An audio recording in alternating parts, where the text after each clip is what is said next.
I've got some troubling news about England's royal family. Just moments ago, a final, irreversible move inside the British royal family was officially confirmed. Prince William has done the unthinkable.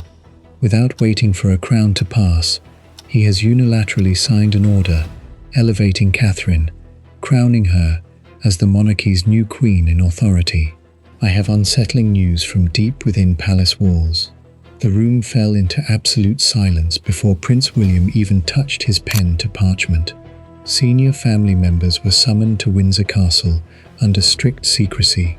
None of them were told why they were there. Catherine stood several feet away, clutching her notepad, completely unaware of what was coming. She thought she was attending a routine briefing on her husband's expanding duties. She was ready to support him quietly from the shadows, just as she always had. For all that celebrations are magnificent, at the heart of the pageantry is a simple message: service. She had no idea her entire life was about to be altered in a single second. William didn't hesitate. He pulled the heavy leather folio toward him, lowered his pen, and signed his name with sharp, unyielding precision. He closed the folder with a heavy thud that reverberated off the stone walls. Then came the declaration no one in that room expected to hear. Catherine would henceforth be recognized as the family's new queen, not merely in waiting, in real, immediate authority. The words hit the room like a physical blow. What does this really mean behind closed doors? It transfers total command over internal family decisions, ceremonial representation, and private royal mediation directly into Catherine's hands. It gives her the power to settle palace feuds before they explode onto the global stage. I watched Catherine's face completely transform. Her knuckles turned white as she gripped the back of a carved mahogany chair. Her breath hitched. She looked at William, searching his eyes, desperate for a sign that this was some kind of elaborate test. William held her gaze. He felt the terrifying weight of what he had just set in motion. He hadn't warned her. Why? Because he knew if he gave her even 5 minutes to think about it, her deep loyalty and humility would have forced her to refuse. William couldn't let her refuse. "This family needs its queen now," he said, his voice cold and steady as he set the pen down.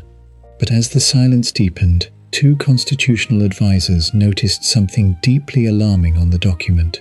The signature line meant for King Charles was completely blank. Hi viewers, do you think Prince William was right to make this ultimate move without telling Catherine first? Or did he push her into a dangerous trap? Drop a simple yes or no in the comments below right now.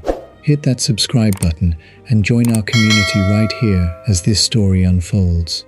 That missing signature changed everything in an instant. A family order, signed without the king's explicit seal, is not just a strategic play, it is a rebellion. Had Charles accepted his son's power move, or had the future king just pushed his father aside while he was still on the throne?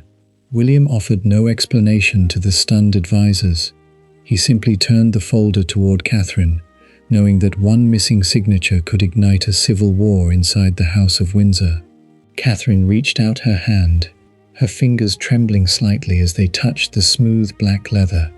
But before she could open it, the heavy double doors at the back of the council chamber swung open. Queen Camilla walked in. She was completely alone. No aides, no protection. Her pace was slow, measured, and terrifyingly controlled.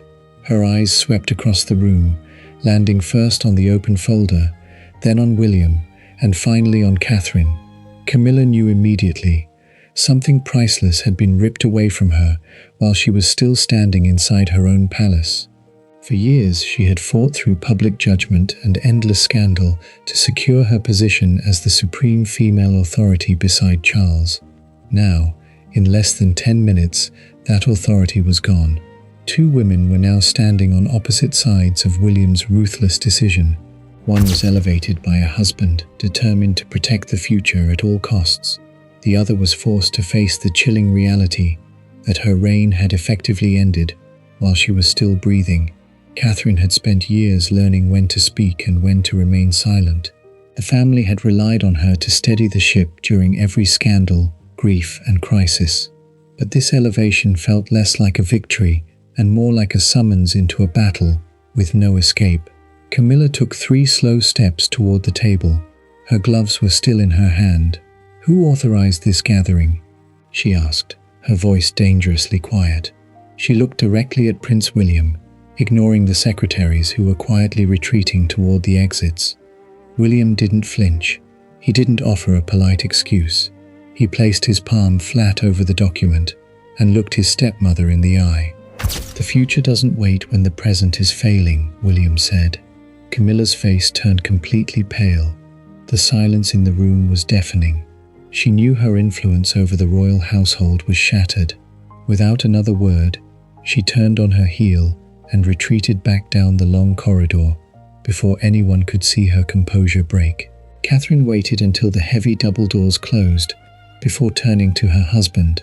"I never asked you to place me above another woman," she whispered, shock and anger tightening her voice. William felt an immediate sting of guilt. He had wanted to shield her, but he had just placed her directly in the line of fire. Why did William do it? Why take such a catastrophic risk right now? Because buried deep inside a sealed envelope on Charles's desk was a handwritten note referencing a dark afternoon 3 months ago at Sandringham. An afternoon where Catherine was humiliated, Charles stayed silent, and William decided that the old hierarchy was going to die. To understand why Prince William took such a drastic step at Windsor Castle, we have to travel back 3 months in time. We have to go to Sandringham House. It was a bitterly cold afternoon in December. Rain battered the high arched windows of the estate. On the surface, the royal family had gathered to project total unity to a watching world. Behind closed doors, a quiet execution was about to take place. I want you to look closely at what happened inside the private corridors that day. King Charles had personally asked Catherine to deliver the primary family address. This was not a minor ceremonial task. It was a formal speech meant to outline the future direction of the household. It was a public signal that the king trusted Catherine's voice above all others. It proved her quiet work had earned her the central place in the monarchy. Catherine had spent weeks preparing those words. She carried the folded sheets of white paper in her coat pocket as she waited in a small drawing room near the grand hallway. The speech called for a renewed commitment to public duty. It spoke of service rising above personal vanity. 10 minutes before the ceremony was scheduled to begin, the door opened. Queen Camilla walked in. She did not bring an aide. She did not bring a secretary. She stood in the doorway for a second, then turned and quietly clicked the lock into place. Catherine stood up, holding her speech. Camilla did not smile. She stepped closer, her eyes cold and steady. Then, without raising her voice, the Queen Consort delivered a message that was brutal in its simplicity. The address had been reassigned. Catherine would not be speaking. Camilla explained that while Charles remained on the throne, strict seniority had to be maintained. She claimed that allowing Catherine to take center stage would create confusion in the press and diminish the standing of the sovereign. She spoke with a calm, patronizing authority, but the underlying message was clear. It did not matter how much work Catherine had put in. It did not matter how much the public trusted her. Her role could be stripped away in an instant if it threatened another person's ego. Do you see the psychological game being played here? It was not about a speech. It was about territorial control. Catherine did not yell. She did not argue. She simply looked at the woman standing across from her, folded the white pages in half, and set them down on a mahogany side table. Then, she unlocked the door and walked out into the corridor. I traced her steps down that hallway. Prince William was standing near the grand staircase when she emerged. He knew his wife better than anyone alive. He saw the unnatural tightness in her shoulders. He saw how hard she was concentrating on keeping her breathing steady. William immediately stepped forward to intercept her. He asked her what had happened. Catherine tried to brush it off, begging him not to create a scene in front of the gathered guests and palace staff. She forced a smile, stepped past him, and retreated to her private rooms. Once the door was closed and she was entirely alone, the composure broke. She did not cry because she had lost a public platform. She cried because she realized the king had allowed her to be humiliated. William did not let the matter rest. As soon as the Sandringham event ended and the guests began to disperse, the Prince of Wales cornered his father in a private study. The confrontation was intense.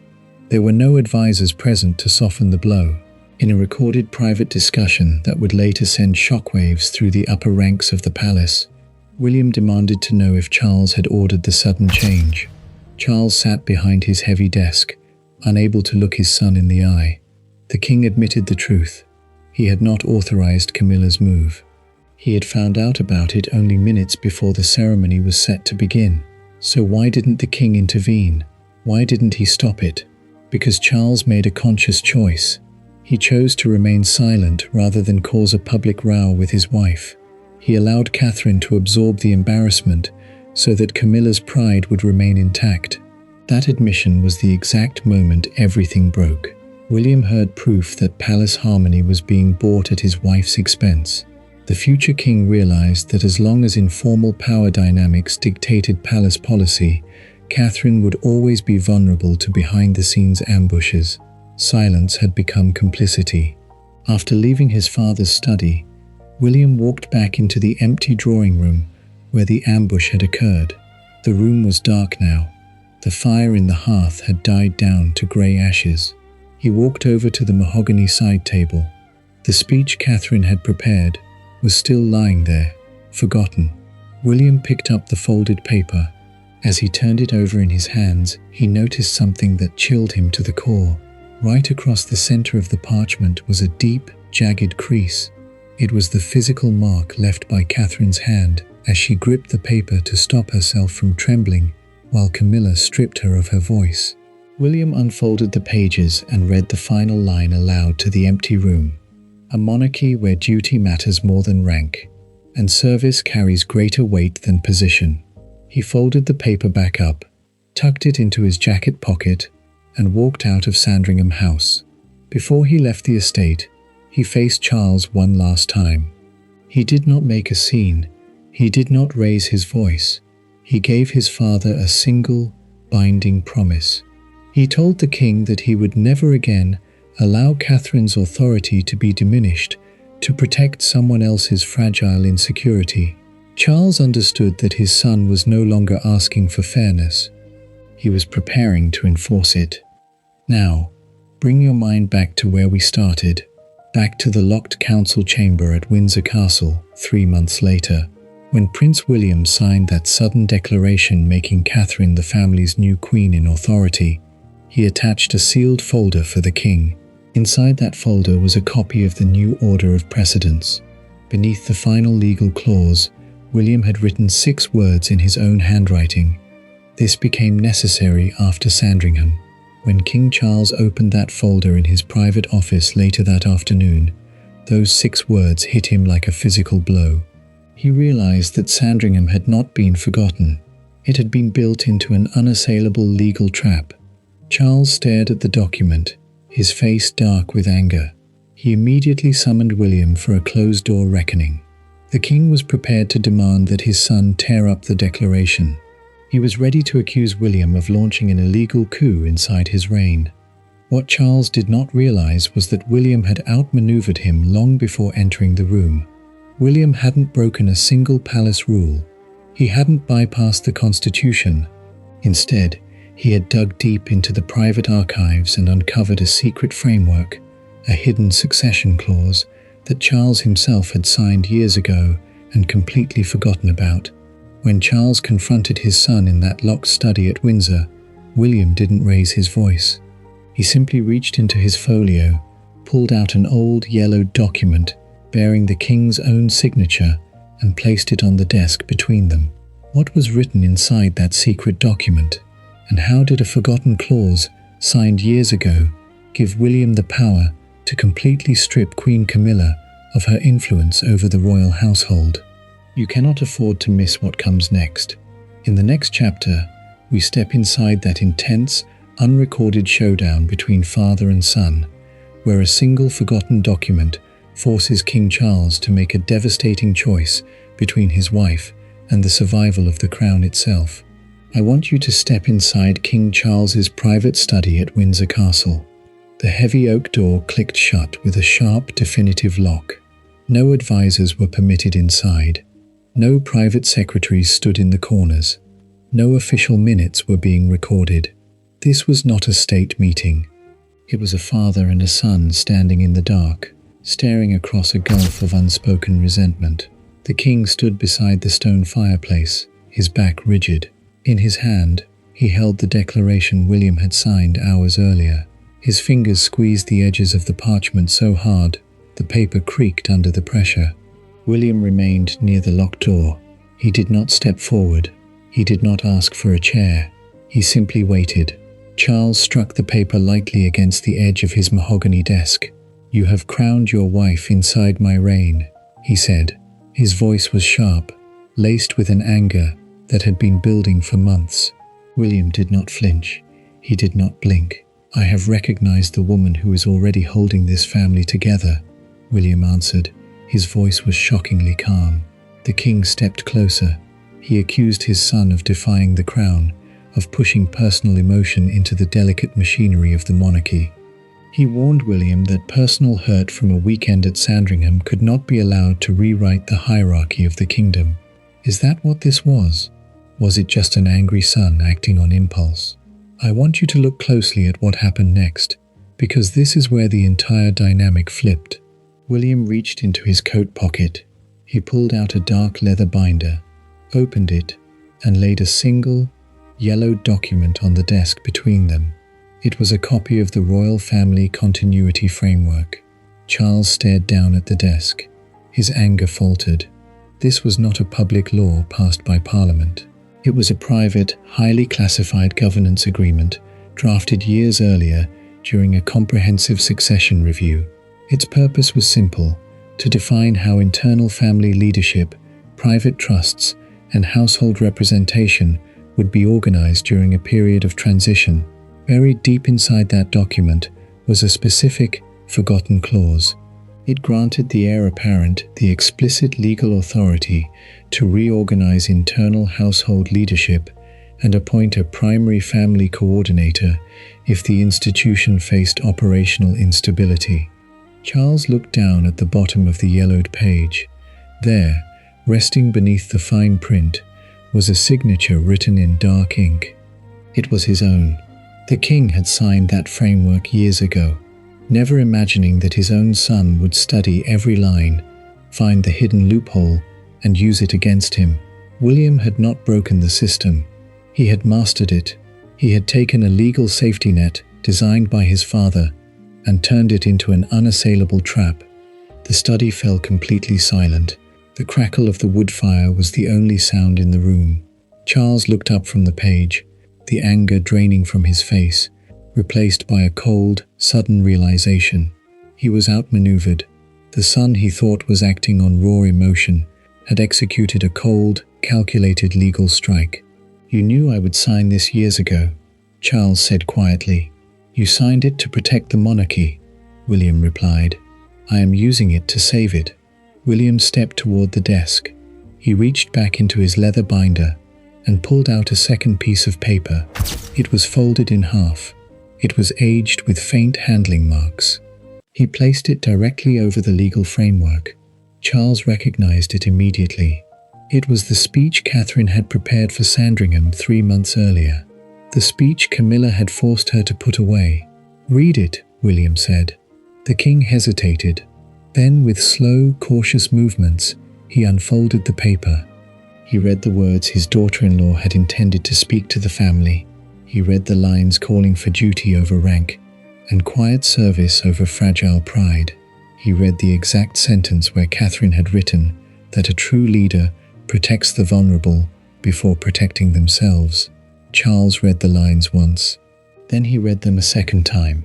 The silence in that room grew heavy. The king lowered the paper, his gaze fixed on the mahogany desk. For months, he had convinced himself that staying quiet at Sandringham had kept the peace inside his home. But holding that creased paper in his hands, he finally saw the truth. His silence had not kept the peace. It had simply hidden a deep wound until his son was forced to cut it out. Regret replaced resistance. The king realized that Catherine had never complained to him. She had never leaked a story to the press. She had never made a public scene.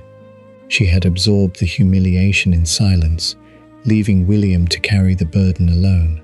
While father and son stood in that quiet room at Windsor, the consequences of William's move were already echoing across the hallways of Buckingham Palace.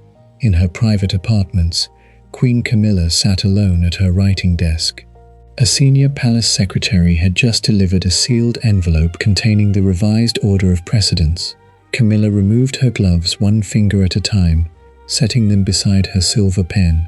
She broke the red wax seal and pulled out the single sheet of paper inside. She read the list of names. The first time, she searched for an administrative error. The second time, she realized there was none. There, positioned clearly above her own name, in all matters concerning internal family governance, private councils, and household appointments, was Catherine. No crown had been taken from Camilla's head. No public title had been stripped away in the news. But inside the private engine of the monarchy, her power had been completely dismantled.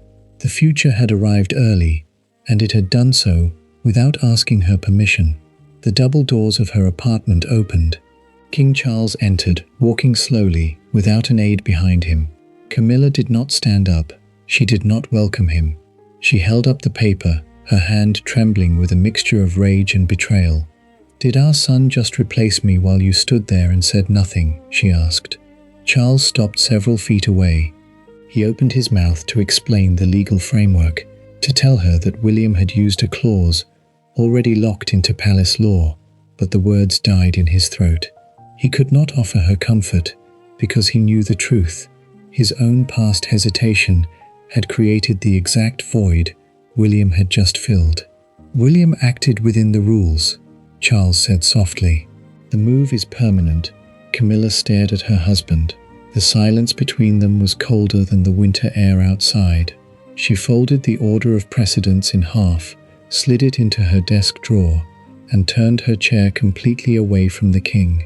"I want one meeting," Camilla said, her voice dropping to a dangerous whisper.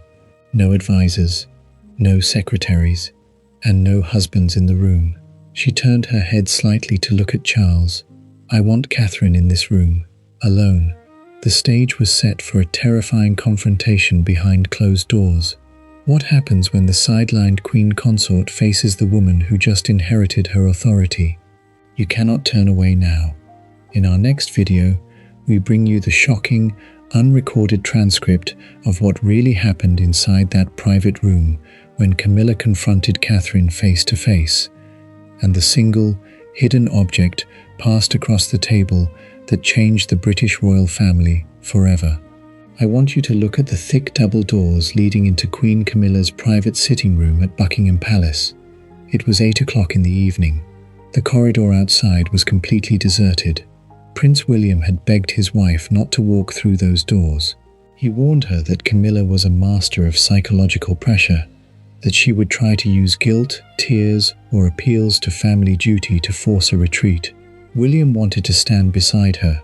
He wanted to shield her. Catherine said no. I watched her walk down that long carpeted hallway, entirely alone. She did not bring a secretary. She did not bring a file of legal arguments. She carried no notes.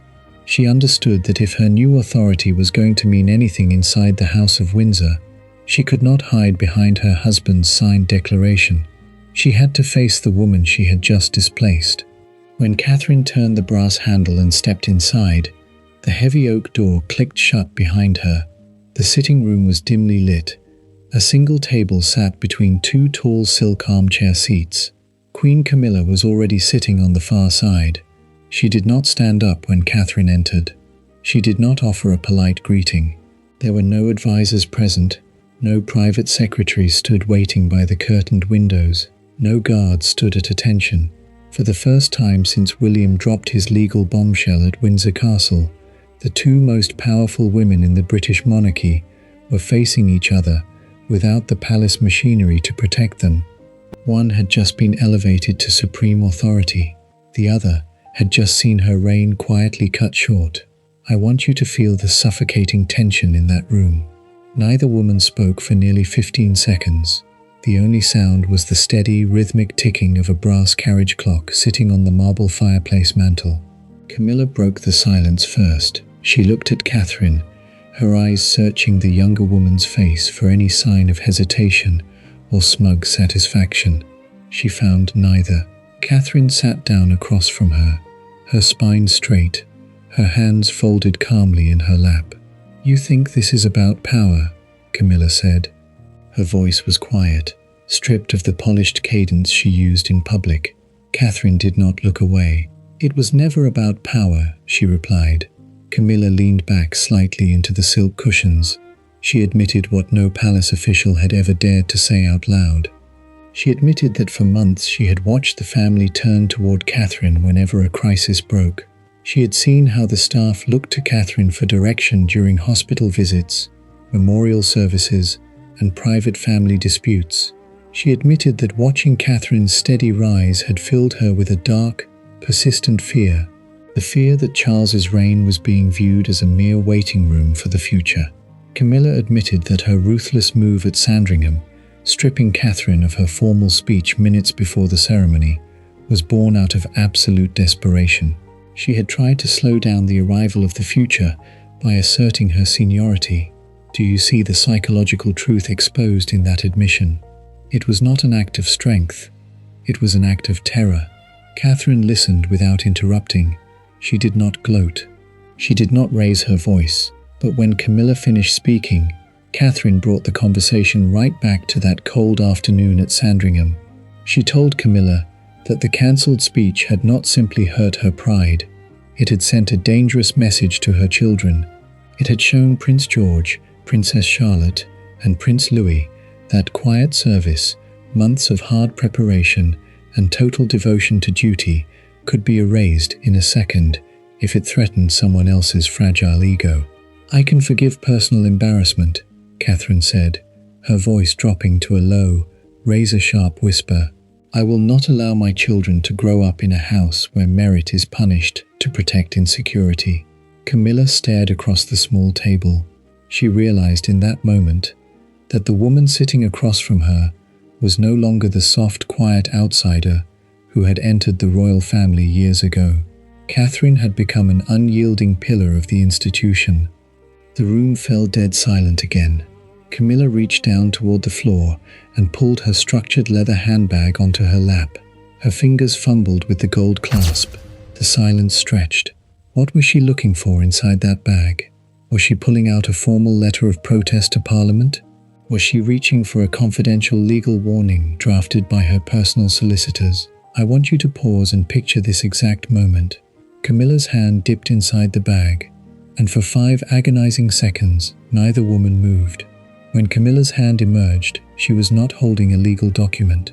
She was holding a thin, black metallic object. It was an encrypted master key card, the private digital access pass that granted supreme administrative authority over senior family coordination meetings, household staff scheduling, and confidential internal communications across all royal residences. It was the physical tool of command that Camilla had guarded fiercely since Charles ascended the throne. Camilla looked at the card in her hand. Then, with a slow, deliberate motion, she slid it across the small wooden table. It stopped inches from Catherine's hand. Camilla looked up, her expression completely hollowed out by defeat. "Do better with this power than I did with mine," Camilla said. Catherine looked down at the black keycard resting on the polished wood. She did not snatch it up. She did not smile in victory.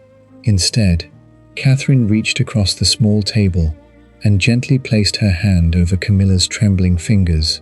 She gave the Queen Consort a single, solemn promise. She promised that her new authority would never be used to humiliate Camilla, nor would it be used to diminish Charles's standing as the reigning king.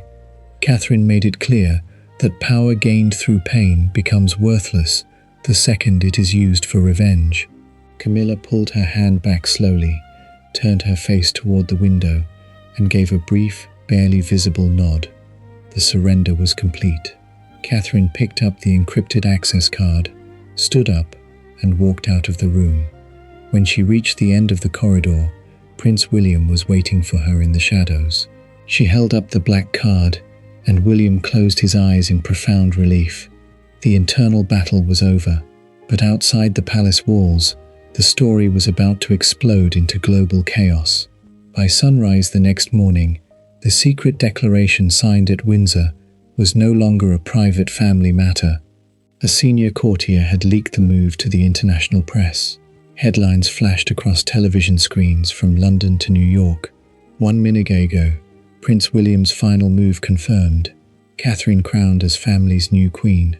Palace correspondents rushed to the gates of Buckingham Palace. Thousands of citizens began gathering in the streets, demanding answers. The monarchy was forced into an immediate, high-stakes public spectacle. What happens when the king, the queen consort, the prince, and the new family queen are forced to step out onto the Buckingham Palace balcony together, in front of hundreds of thousands of screaming onlookers? You cannot afford to miss what comes next. In our final chapter, we reveal the unscripted 3-second gesture on that famous balcony where King Charles publicly bowed to his son's decision, and the shocking contents of the final archived folder that officially sealed Catherine's reign over the House of Windsor forever. By sunrise, the secret signed inside Windsor Castle was no longer a private family matter. London woke up to an unprecedented storm. I watched broadcast networks interrupt their regular morning programming across every major international station. News banners flashed red across screens from London to New York and Sydney. The headline was everywhere, written in bold, unforgiving letters. 1 minute go-go. Prince William's final move confirmed. Catherine crowned as family's new queen. A court insider had leaked the core terms of the declaration. The press did not simply report a change in administrative duties. They reported a palace earthquake. Just after 6 o'clock in the morning, Buckingham Palace was forced to release an official statement. The wording had been drafted in haste by senior communications officers who were still trying to grasp the new reality themselves. The document confirmed that Catherine had been appointed as the central executive leader for the royal household. It stated that she would oversee internal family coordination, ceremonial representation, and organizational governance. The statement carefully added that King Charles and Queen Camilla remained secure in their sovereign roles. Do you see what the palace was trying to do with that wording? They were trying to build a dam against a flood. They wanted to convince the world that the existing reign remained unbroken. But the public read between the lines immediately. Commentators and royal historians quickly pointed out what the formal legal language was trying to conceal. William had not asked the government for permission. He had not waited for a distant crown to pass through tragedy or time. He had invoked an internal legal mechanism to elevate his wife into actual operational control, while his father was still sitting on the throne. Outside the gates of Buckingham Palace, the scene was electric. Thousands of people began gathering before the morning mist had even cleared from St. James's Park. Street vendors waved special edition newspapers above their heads. Catherine's face stared out from every front page. I stood among the onlookers and felt the palpable shift in the air. This was not the standard public fascination with royal fashion or ceremonial pageantry. This was something far deeper. The public recognized that they were witnessing a historical turning point. They saw a prince who had refused to allow his wife to be quietly undermined behind closed doors. They saw a monarchy admitting, for the first time in modern history, that its future had to be handed the reins today. Inside the palace, Catherine stood near a tall window in the staterooms, watching the massive crowd swell below. She held a warm cup of tea, but she hadn't taken a single sip. Prince William stood a few paces behind her, in total silence. Every cheer rising from the street below felt like a thunderclap inside those grand rooms. But Catherine felt no triumph. She knew the human cost behind every headline. She knew that every public cheer celebrating her elevation sounded like a brutal public rejection of Queen Camilla. She remembered the black access card lying on her desk. She remembered her quiet promise that power gained through pain would not be used as a weapon of revenge. At precisely 2 o'clock in the afternoon, the palace prepared for an unscripted moment that would define the era. The heavy glass doors, leading out onto the central balcony of Buckingham Palace, were unbolted. The crowd below went completely silent for a fraction of a second. Then the double doors swung open. King Charles stepped out first. Queen Camilla followed closely behind him. Prince William and Catherine walked out right after them. I want you to pay close attention to what happened next, because it was not rehearsed. It was not written in any palace protocol handbook. As King Charles reached the front railing of the balcony, he stopped. He turned around. He looked directly at Catherine. Then, in front of tens of thousands of cheering citizens and hundreds of media cameras, the king took a deliberate step backward. He raised his right hand and made a quiet, dignified gesture, inviting Catherine to step into the center position ahead of him. The entire crowd held its breath. Did you see the weight of that single gesture? It was a public surrender. It was the reigning monarch publicly validating his son's final move. Catherine hesitated for a single second. She looked at the center position at the railing. Then, instead of stepping forward alone, she reached backward and grasped Prince William's hand. Side by side, hand in hand, the Prince and Princess of Wales stepped up to the front of the balcony together. The roar that erupted from the crowd echoed across the city. Queen Camilla stood 2 steps behind them, offering a single, tight nod of acceptance. The visual hierarchy of the House of Windsor had been permanently rewritten in front of the entire world. Hours later, long after the crowds had dispersed and the evening darkness had settled over London, the palace fell into a profound, eerie quiet. I followed the winding stone staircase down into the basement levels of the estate, deep into the private royal archives. This was the vaulted room where centuries of secret letters, signed treaties, and confidential royal diaries were kept behind climate-controlled glass. Catherine walked inside alone. She had taken off her formal coat. In her hand, she held the small ceremonial pin she had worn on the balcony. She set it gently on a felt-lined table in the center of the archive room. Next to it lay the leather folder containing William's signed declaration. A heavy footstep sounded in the doorway. King Charles walked into the archive room. He was not wearing his formal jacket. He looked tired, but the tension that had gripped his face for months was finally gone. He walked over to the table where Catherine stood. He reached inside his jacket pocket and pulled out a single sheet of paper. It was the creased Sandringham speech. The speech Catherine had prepared months ago. The speech that had been taken from her in that quiet drawing room. Charles did not say a word. He opened an acid-free archival box labeled Household Decrees and Historical Records. He laid Catherine's folded speech inside, right on top of the historical record, ensuring it would remain preserved in the royal archives for centuries to come. The king looked at his daughter-in-law. "Your words belong to the history of this house now," he said softly. "No one will ever hide them again." Catherine joined William in their private sitting room late that night. The fire was dying down. The quiet thud of rain began to hit the window panes. William looked at his wife, the exhaustion finally catching up to his eyes. "Do you regret that I signed it?" he asked quietly. "Do you regret that I forced this burden onto your hands without asking?" Catherine looked down at her hands, then looked up into her husband's eyes.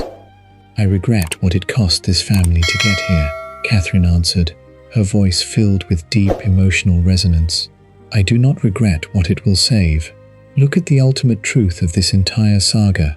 Catherine did not become the family's new queen because Prince William signed a piece of paper on a cold morning at Windsor. She did not become queen because of a legal clause or an administrative order.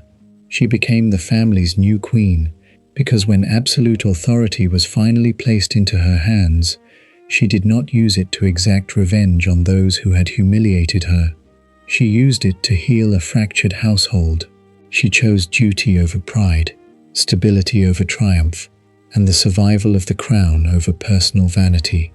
The battle for internal authority inside Windsor Castle may have reached its resolution, but a far darker storm was already gathering in the shadows across the Atlantic. As Catherine assumed command of the royal household, a private phone call was placed from a secured line in California to a legal team in London.